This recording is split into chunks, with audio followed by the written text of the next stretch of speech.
عليكم ورحمة الله وبركاته. إن الحمد لله نحمده ونستعينه ونستغفره ونعوذ بالله من شرور أنفسنا ومن سيئات أعمالنا. من يهده الله فلا مضل له ومن يضلل فلا هادي له، وأشهد أن لا إله إلا الله وحده لا شريك له، وأشهد أن محمدا عبده ورسوله.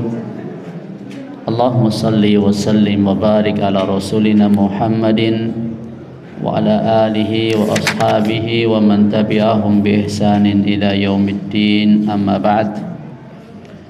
Bapak-bapak, ibu-ibu, kaum muslimin wal muslimat rahimani wa rahimakumullah, wa azani Allah wa iyyakum jami'an.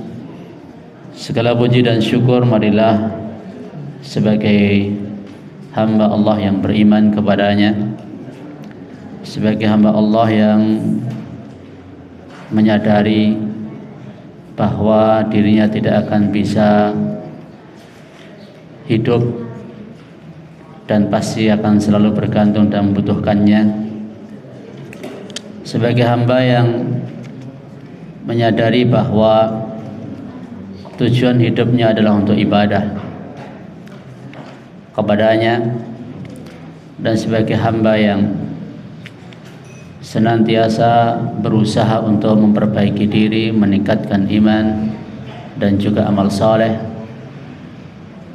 Maka kita awali dengan memuji, bersyukur kepada Allah atas nikmat-nikmat yang Allah berikan kepada kita. Terlebih nikmat pada malam hari ini kita bisa menuntut ilmu. Semoga semakin banyak kebaikan yang Allah berikan kepada kita. Semoga semakin terang, semakin mudah jalan ke surga yang akan kita cari, yang akan kita gapai. Dan semoga Allah Subhanahu wa ta'ala memasukkan kita dalam kelompok hamba-hambanya yang banyak bersyukur. Bapak ibu kaum muslimin wal muslimah rahimanallahu wa iyyakum. Tak lupa pula kita sampaikan salawat dan salam kita teruntuk Nabi kita, Nabi Muhammad sallallahu alaihi wasallam. Walaupun kita belum pernah berjumpa beliau, namun dalam hati kita terikat dengan beliau. Dalam hati kita ada rasa rindu untuk berjumpa dengan beliau. Dalam jiwa kita mengalir ilmu yang beliau sampaikan. Dan tentunya betapa bahagianya bila mana kita sampai nanti Allah menakdirkan untuk kita berjumpa dengannya, kita bisa berjumpa dengan Nabi alaihi salatu wassalam dalam keadaan beliau mengakui kita sebagai umatnya, meridhai kita dan memberikan syafaatnya untuk kita semuanya. Salawat dan juga salam semoga terlimpah untuk keluarga beliau, para sahabat-sahabat beliau. Betapa tawaduknya beliau. Para sahabat, mereka sebenarnya adalah murid-murid beliau. Namun Nabi alaihi salatu wassalam menyebut mereka dengan ashabi, sahabat-sahabatku. Bukankah lebih pantasnya mereka itu sebenarnya adalah murid-murid beliau, hasil didikan tarbiyah beliau, tapi beliau menyebut mereka dengan sahabat-sahabatnya. Maka dari itu betapa mulianya akhlak Nabi alaihi salatu wassalam. Beliau memandang mereka itu sebagai sahabat yang terkadang dan seringkali bertukar pikiran dengan mereka, bermusyawarah dengan mereka, dan beliau tidak memaksakan kehendak kepada mereka. Radhiyallahu anhum wa radu an. Demikian pula salawat dan salam semoga terlimpah untuk kita semua, umat beliau sampai nanti yaumul qiyamah. Pada malam hari ini bab yang masih kita pelajari adalah bab banyaknya jalan-jalan kebaikan. Kalau tidak salah sampai hadis yang ke-6. Dan sebenarnya hadis yang ke-6 ini mirip dengan hadis yang sebelumnya, yakni hadis yang kedua. Ya, hadis yang kedua. Tapi tidak masalah kita bacakan supaya mengingat kembali, dan ini merupakan peluang, kesempatan bagi kita semuanya untuk beramal soleh dan meraih pahala. Dari Abu Hurairah radhiyallahu anhu, ia berkata, Rasulullah SAW bersabda, kullu sulama minan nasi alaihi sadaqatun kulla yawmin tadlu'u fihi syams. Setiap persendian manusia wajib sedekah setiap hari tatkala matahari terbit padanya. Ta'dilu baina tsnaini sedekah, mendamaikan antara dua orang yang berselisih, yang berseteru, yang bersengketa. Mendamaikan, modalnya apa ini mendamaikan? Ya, modalnya lisan, ucapan, atau kalau perlu dengan harta. Karena ada orang gharim, termasuk kategori gharim, orang yang terlilit hutang. Itu dalam rangka mendamaikan antara dua kelompok yang bertikai, sehingga dia harus mengeluarkan biaya yang tidak sedikit dan sampai menanggung hutang. Ini juga termasuk kategori gharim yang berhak untuk menerima zakat. Entah dalam sekop yang besar atau sekop yang kecil, perselisihan antara suami dan istri, perselisihan antara dua orang teman, perselisihan antara dua orang anak atau lebih. Intinya mendamaikan antara dua orang yang berselisih, bersengketa, ini termasuk amal soleh, termasuk sedekah. Berikutnya, wa tu'inur rajula fi dabatihi, engkau menolong seseorang pada hewan tunggangannya. Fatahmiluhu 'alaiha, engkau angkatkan dia ke atas kendaraannya. Au tarfa'u 'alaiha mata'ahu sadaqah, atau engkau angkatkan barang-barang bawaannya. Itu juga termasuk amal soleh. Kemudian wal kalimatut thayyibatu sadaqah, ucapan yang baik itu adalah sedekah.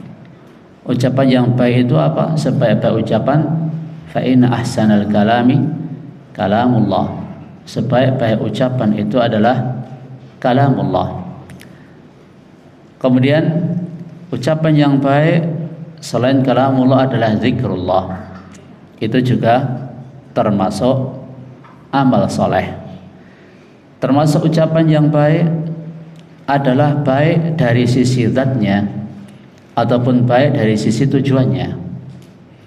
Baik dari sisi zatnya, ya tadi bacaan Al-Quran, zikir dan sebagainya, itu baik secara zatnya.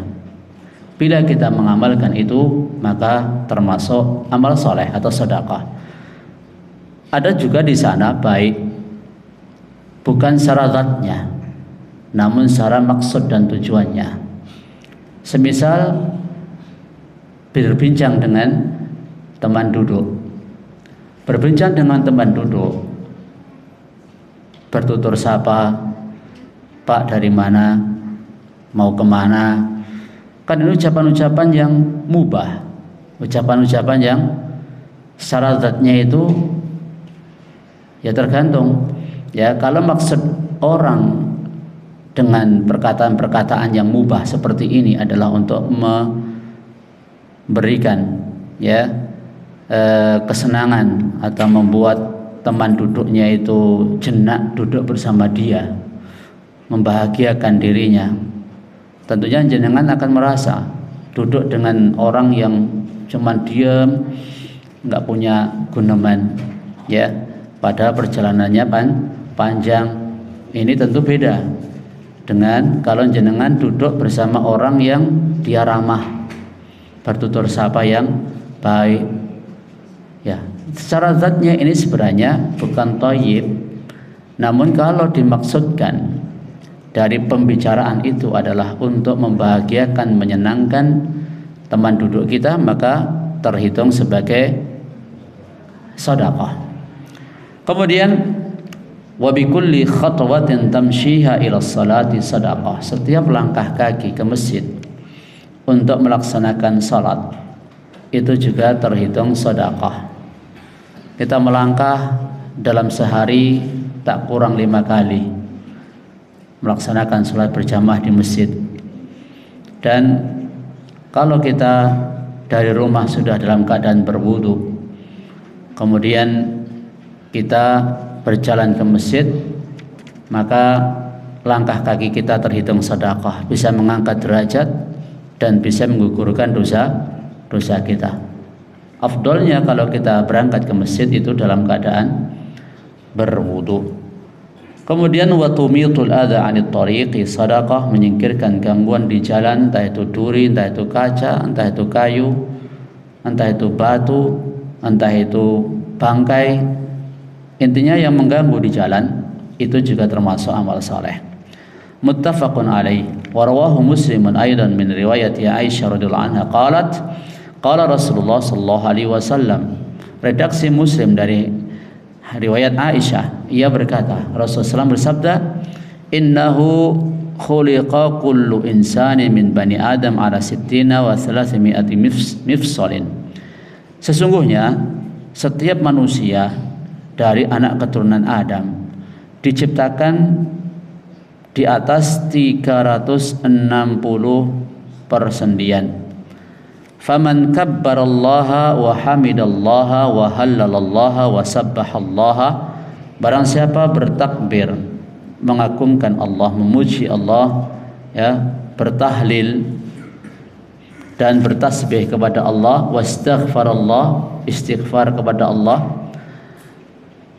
Jadi dari kalimat-kalimat ini ada yang kalau istighfar, Ibnu Jauzi rahimahullahu ta'ala, beliau pernah ditanya, mana yang lebih afdal untuk dilakukan oleh seseorang, apakah bertasbih atau istighfar? Apa kata beliau? Baju yang kotor itu lebih membutuhkan sabun daripada minyak wangi. Dalam hal ini berarti apa? Istighfar itu lebih afdal bagi yang merasa punya baju kotor, termasuk diri kita. Kalau banyak dosa, banyak kelalaian kita, banyak ya keburukan kita, ya perbanyak istighfar.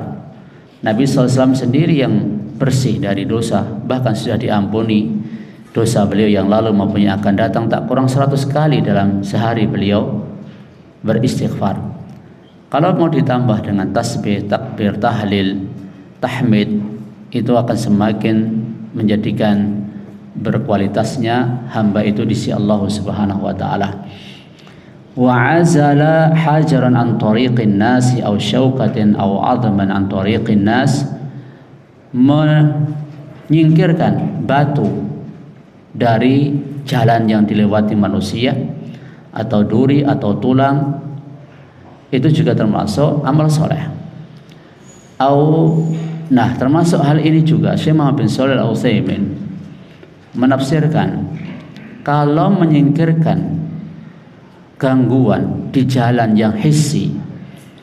Jalan yang hissi itu jalan yang nampak, yang kita lewati, kayak ya jalan-jalan itu saja berpahala. Itu kan jalan yang dilewati manusia yang nyata dalam kehidupan di dunia. Begitu pula berpahala orang yang menyingkirkan gangguan yang menghadang atau menghalangi manusia dalam perjalanannya menuju akhirat. Mengingatkan dari syirik, mengingatkan dari bid'ah, menyingkirkan syirik, bid'ah, ya, khurafat, takhayyul, ya, maksiat dan lain sebagainya. Itu merupakan menyingkirkan gangguan yang menghalangi manusia atau mengganggu mereka atau bisa mencelakai mereka. Kalau celakanya orang di jalan, ujung-ujungnya kan cuma mati, ya toh. Orang misalnya ada batu atau ada sesuatu yang mengganggu di jalan, dia tabrak misalnya, atau dia istilahnya celaka karena sebab itu, maksimalnya kan dia mati toh, ya, maksimalnya mati. Tapi kalau orang perjalanannya ke akhirat, karena Allah Subhanahu wa ta'ala mengingatkan, ya ayyuhal insan innaka kadihun ila rabbika kadaham famulaqih. Wahai manusia, sesungguhnya engkau itu kadihun, amilun, beramal, imma amal yang baik, imma amal yang buruk. Famulaqih, maka niscaya kamu akan menemui balasannya. In khairan fa khairan wa in syarran fa syarrun. Kalau kebaikan yang kau lakukan, kau akan mendapatkan balasan baik. Adapun kalau keburukan yang kau lakukan, kau akan mendapatkan keburukan, balasan yang buruk pula dari Allah Subhanahu wa ta'ala. Mulia mana? Walaupun ini dua sama-sama amalan yang mulia, ya. Jadi termasuk fikih dalam afdoliyah, memilih mana di antara dua amalan yang paling afdal, ya, syukur dua-duanya dilaksanakan itu bagus. Tapi mana yang lebih afdal, menyingkirkan gangguan secara maknawi, yakni syirik, bid'ah dan sebagainya, dengan yang hissi, gangguan di jalan yang dilewati oleh manusia, tentu lebih afdal yang maknawi. Au amrin bima'rufin au nahyin an munkarin, atau amar ma'ruf atau nahi mungkar. Ma'ruf itu adalah apa yang ditunjukkan oleh nas, oleh dalil, itu sebagai perkara ma'ruf. Sebaliknya mungkar itu sesuatu yang secara nas dinyatakan sebagai mungkar, bukan dengan akal kita, bukan dengan dzauq perasaan kita. Oh itu ma'ruf, oh itu mungkar, pakai perasaan, itu salah.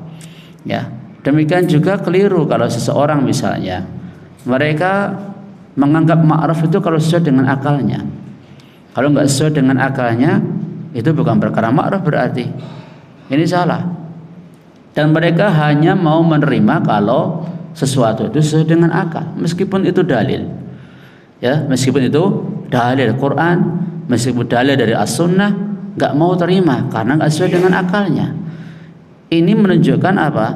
Sakit imannya itu, hatinya itu sakit. Kenapa? Harusnya orang beriman itu, maka nali mu'minu wala mu'minatin idza qadallahu wa rasuluhu amrun ay yakuna lahumul khiyaratu min amrihim. Tidak pantas bagi orang mukmin, baik laki maupun perempuan, jikalau Allah dan Rasul sudah menetapkan sesuatu perkara, akan ada pilihan yang lain bagi dirinya, milih yang lain, tidak mau menerima Quran dari Allah maupun sunnah dari Nabi Sallallahu Alaihi Wasallam. Maka kewajiban seorang mukmin ayyaqula sami'na wa ata'na, hendaklah ia mengatakan kami dengar, kami taati. Ya, itu yang selamat. Ya, itu yang selamat. Dan amar ma'ruf nahi mungkar, Bapak Ibu sekalian, ini termasuk kekhususan keistimewaan umat ini. Kuntum khaira ummatin ukhrijat linnas ta'muruna bil ma'rufi wa tanhauna 'anil munkari wa tu'minuna billah. Kalian adalah sebaik-baik umat yang Allah keluarkan bagi manusia. Kalian perintahkan yang ma'ruf, kalian cegah yang mungkar, dan beriman kepada Allah Subhanahu wa ta'ala. Jangan kalian seperti orang-orang Bani Israel, kanu la yatanahawna an munkarin fa'alu. Mereka itu tidak melarang kemungkaran yang mereka kerjakan di antara mereka.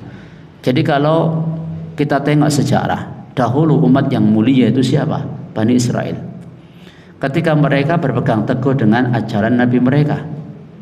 Namun ketika mereka menyimpang, maka Allah Subhanahu wa ta'ala mengganti mereka dengan umat yang lain, yakni Nabi kita Muhammad SAW, dan umatnya mengganti kemuliaan umat, yaitu Bani Israel. Kita sebagai umat Islam, umat Nabi Muhammad SAW, kalau tidak mau mengambil peran ini, maka kita akan diganti oleh Allah dengan umat yang lain. Masih ingatkah kita dengan surah Al-Asr, di mana surah Al-Asr menyatakan semua manusia itu diliputi kerugian, siapapun dirinya, baik pejabat, rakyat, baik orang kaya, miskin, baik sehat, sakit, siapapun diri manusia itu, selama mereka itu manusia, Allah nyatakan fi khusr, la fi khusr, diliputi oleh kerugian, kecuali 4 sifat. Illal ladzina amanu, kecuali orang yang beriman, wa amilus sholihat, dan amal soleh. Bukankah amal soleh itu bagian dari iman? Kenapa disebutkan secara spesifik, lebih khusus lagi, mengingat pentingnya amal soleh, dan sekaligus sebagai penegasan bahwa iman gak cukup diyakini dalam hati, tapi harus diwujudkan dalam amal yang soleh. Karena iman yang benar akan menumbuhkan amal soleh yang benar. Iman yang salah akan menumbuhkan amal yang salah. Umar bin Khattab radhiyallahu taala anhu, kayaknya sudah kita bahas kemarin ya. Umar bin Khattab, beliau menangis ketika melihat seorang pendeta. Ya, seorang pendeta. Beliau memanggil pendeta tersebut. Kemudian pendeta itu datang. Umar melihat pendeta itu. Terus beliau menangis. Kenapa menangis? Ditanya oleh pendeta itu tadi. Beliau teringat firman Allah Subhanahu wa taala, "Amilatun nasibah." Bekerja keras, ya, lagi kepayahan. Itu sifat penduduk neraka. Ya. Hal ataka haditsul ghasyiyah wujuhu yawma idzin khasyiyah 'amilatun nasibah. Bekerja keras lagi kepayahan. Apa yang mereka kerjakan itu enggak manfaat. Walaupun mereka membujang, ya, hidup di gereja dan tidak mau menikah, ya, mereka menerapkan kerahiban. Allah ingatkan warahbaniyatan ibtada'uha ma kataballahu, ya, alaihim. Jadi kerahiban itu sesuatu bid'ah yang mereka adakan. Enggak ada ajaran Nabi Musa atau Nabi Isa yang mengajari kayak begitu. Kerahiban itu enggak ada. Makanya mereka udah susah-susah, capek-capek, ya, mentalak dunia ibaratnya sampai seperti itu, nggak diterima oleh Allah Subhanahu wa taala. Nangis Umar itu kalau ingat sama perbuatan mereka kayak begitu.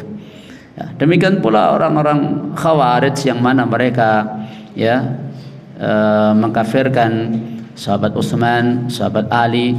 Mereka sudah payah beramal, bahkan sholatnya para sahabat menganggap lebih sedikit dibandingkan sholat mereka. Ya, baca Qur'annya para sahabat lebih sedikit dibandingkan baca Qur'annya mereka, tapi tidak diterima oleh Allah Subhanahu wa taala. Itu kan rugi. Demikian pula orang-orang Syiah, ya, yang mana mereka mengkafirkan Abu Bakar, Umar, Utsman, ya, menuduh zina Aisyah radhiyallahu anha, dan menuduh Al-Qur'an ini tidak lengkap, ya, ada Qur'an versi mereka dan sebagainya. Itu juga mereka beramal, tapi beramal yang batil.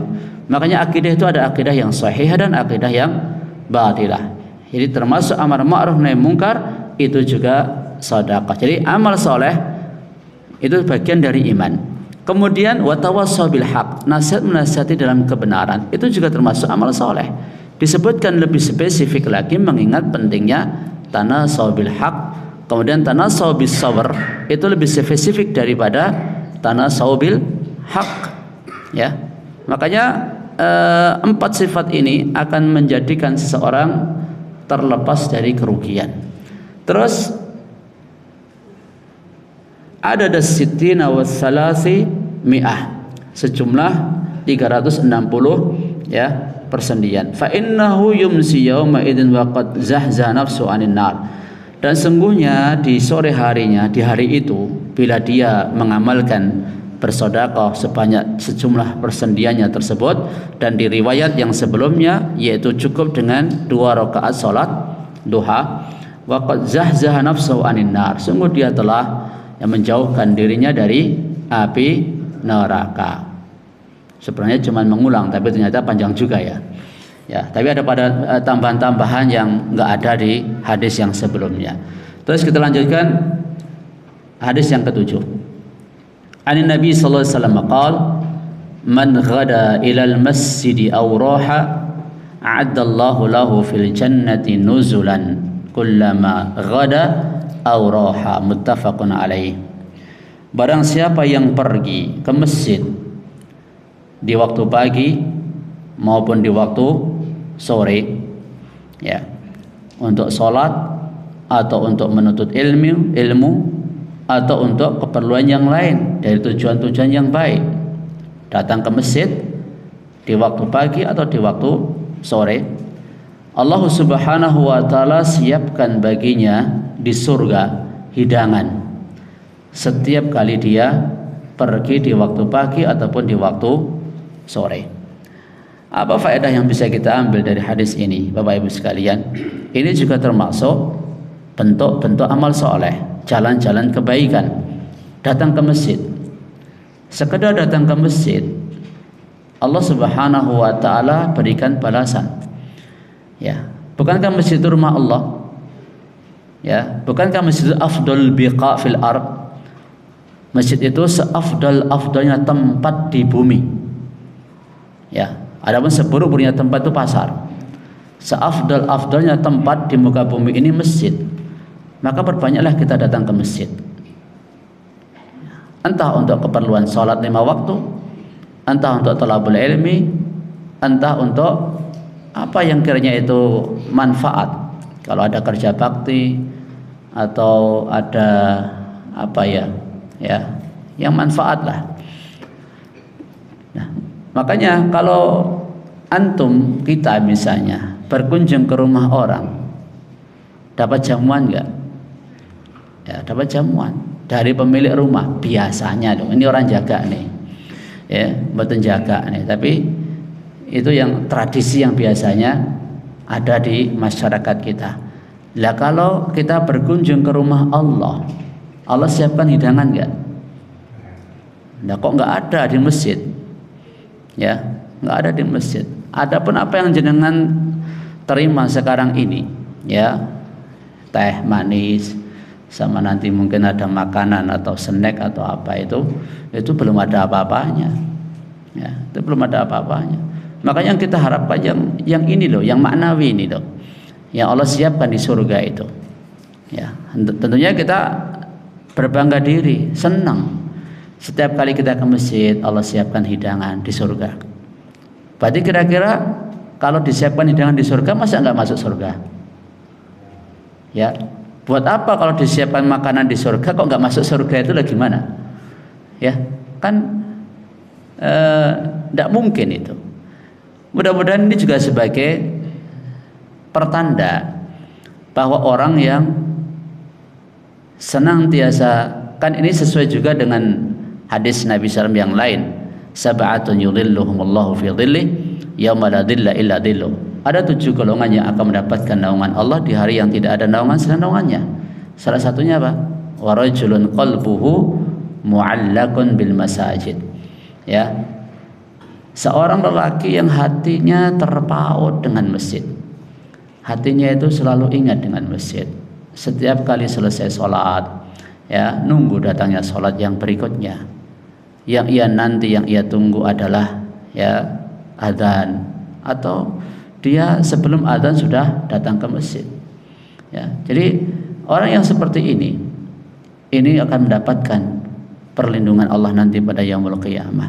Nah, kalau orang dilindungi oleh Allah, insya Allah ya Allah Subhanahu wa taala akan masukkannya ke surga. Ya. Sebagaimana juga 6 golongan yang lain yang disebutkan dalam hadis itu. Maka Bapak Ibu sekalian, ya, hendaklah kita senang ketika ada acara di masjid, apalagi kajian, apalagi pengajian.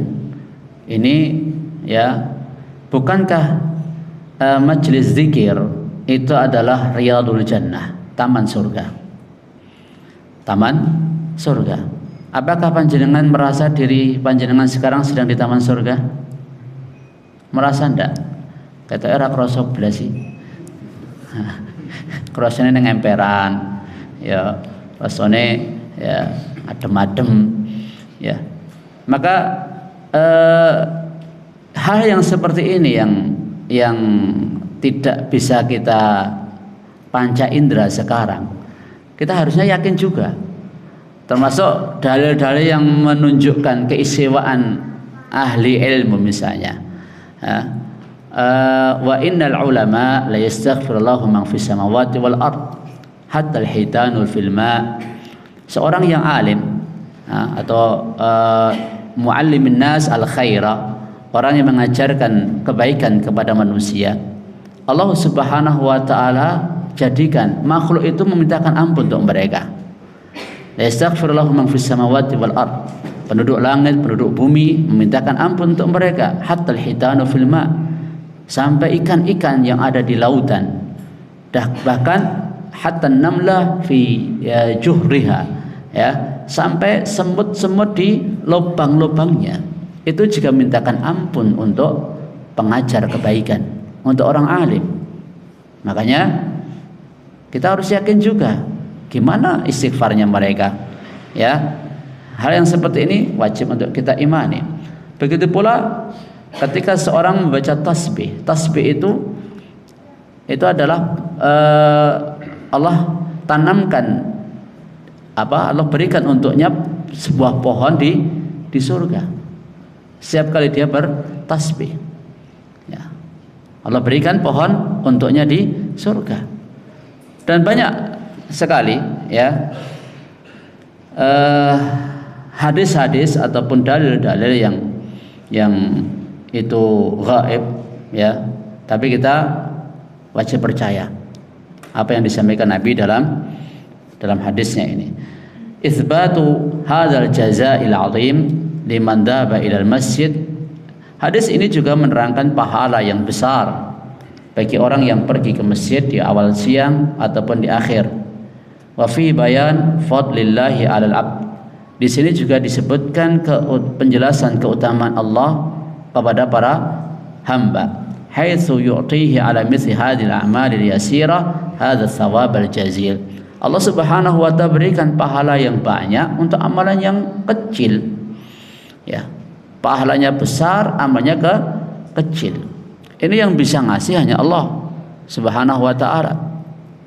Makanya kalau kita itu bermuamalah bersama Allah, ya, berniaga bersama Allah itu enggak akan rugi. Ya ayyuhalladzina amanu, hai orang-orang yang beriman, hal adullukum ala tijarah, maukah kamu aku tunjukkan perniagaan, ya, tunjikum min adzabin alim, yang akan menyelamatkan kalian dari azab yang pedih. Tu'minuna billahi wa rasulih, kalian beriman kepada Allah dan Rasulnya.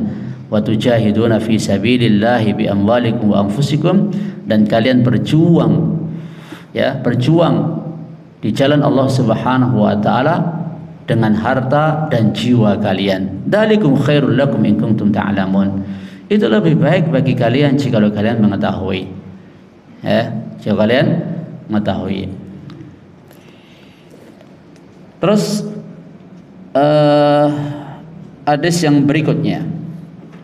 Jadi hadis yang ketujuh ini, amal soleh yang bisa kita lakukan adalah apa? Pergi ke masjid. Termasuk apa yang kita lakukan malam hari ini.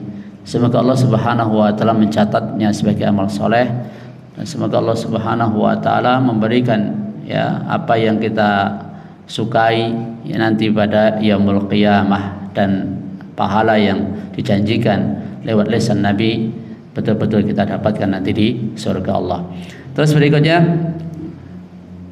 Rasulullah mengatakan, ya nisa'al muslimat, la tahqiranna jaratun li jaratiha walau firsina syatin.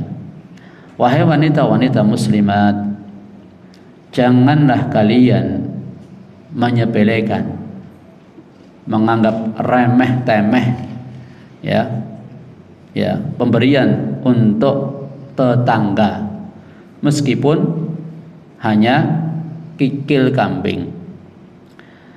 Di sini Nabi Shallallahu Alaihi Wasallam menjelaskan dan memberikan anjuran untuk memberikan hadiah kepada tetangga, walau syai'an qalilan, meskipun cuman sesuatu yang sedikit.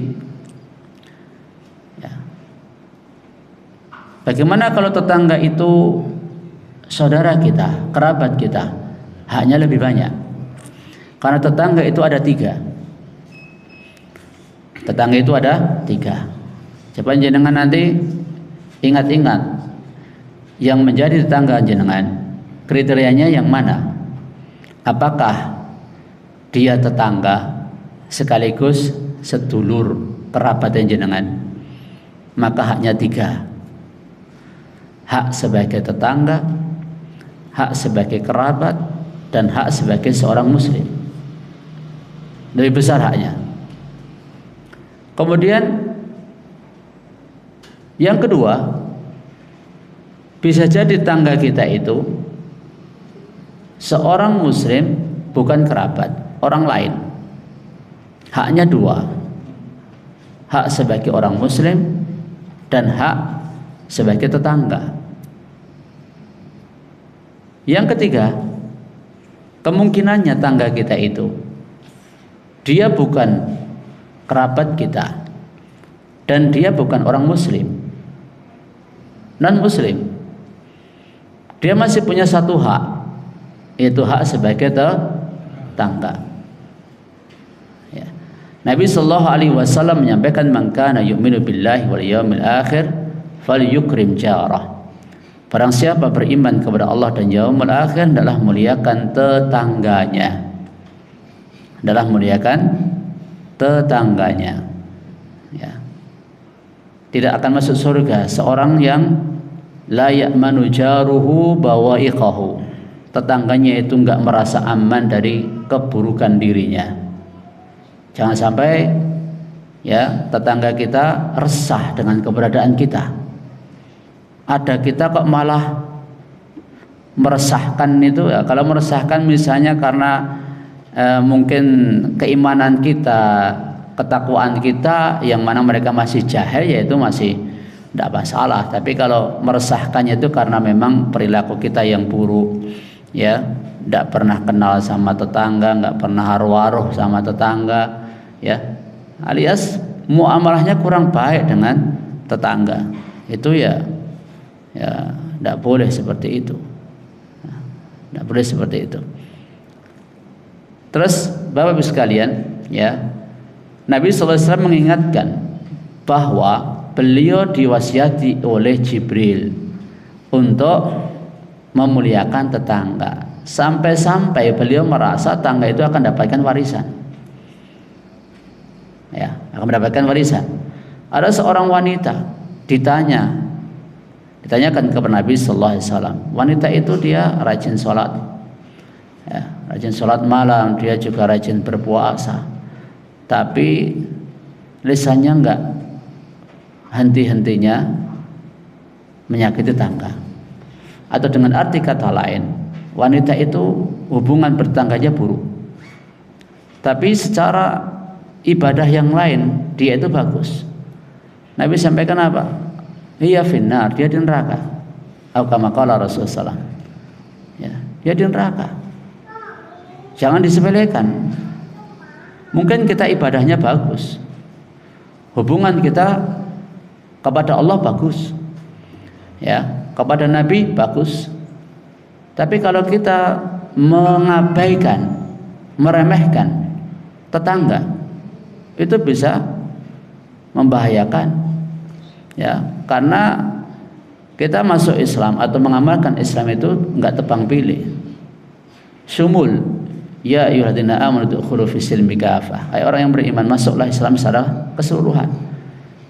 Syekh Muhammad bin Shalih Al-Utsaimin kan punya buku Hukuk Da'at Ilaihal Fitrah wa Qararat Syariah. Hak-hak yang itu sesuai dengan fitrah dan diakui oleh syariat. Ada 10 hak yang beliau sebutkan di sana. 1 haknya Allah, kemudian yang kedua haknya Nabi, Rasul, 3 haknya orang tua, 4 haknya istri atau suami, 5 haknya anak, 6 haknya kerabat, 7 haknya tetangga, 8 haknya sesama kaum muslimin, 9 haknya pemerintah, dan 10 haknya orang-orang non muslim. Mengabaikan salah satu dari hak-hak ini bisa sebagai sebab masuk neraka. Contoh misalnya hak orang non muslim saja diabaikan, misalnya membunuh orang kafir mu'ahad atau musta'min, itu bisa menyebabkan dia masuk neraka. Ya, dalam hadis disebutkan tentang seorang yang membunuh kafir mu'ahad, orang kafir yang punya perjanjian damai dengan kaum muslimin. Kalau itu sebuah negara, ya punya jaminan tinggal di negeri, ya, kita, mereka ada jaminan keamanan. Kalau dibunuh bisa sebab masuk neraka.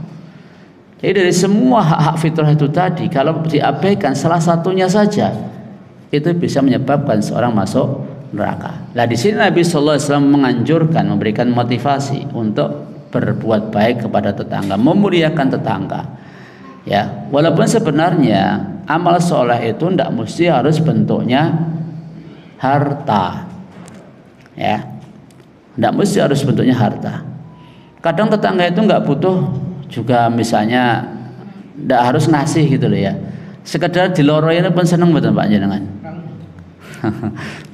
Oh kita lewat ngoku apa kaya ora kenal. Nah, sombong amat gitu ya. Ya, itu jangan sampai terjadi. Apalagi seorang yang bermanhaj salaf ya, yang katanya mencontoh akidah manhajnya Nabi dan para sahabat. Makanya dalam semua sisi kehidupan kita ya kita berusaha untuk mencontoh para sahabat. Bukan mencontoh para sahabat dalam manhaj tok, dalam akhlak, dalam pergaulan, dalam muamalah, tidak mencontoh mereka, ini juga enggak lengkap ini namanya. Ya, dari dalam seluruh sisi kehidupan kita. Bapak Ibu sekalian rahimanallah wa iyyakum. Di sini Nabi sallallahu alaihi wasallam menganjurkan untuk memberi dan jangan malu untuk memberi tangga itu.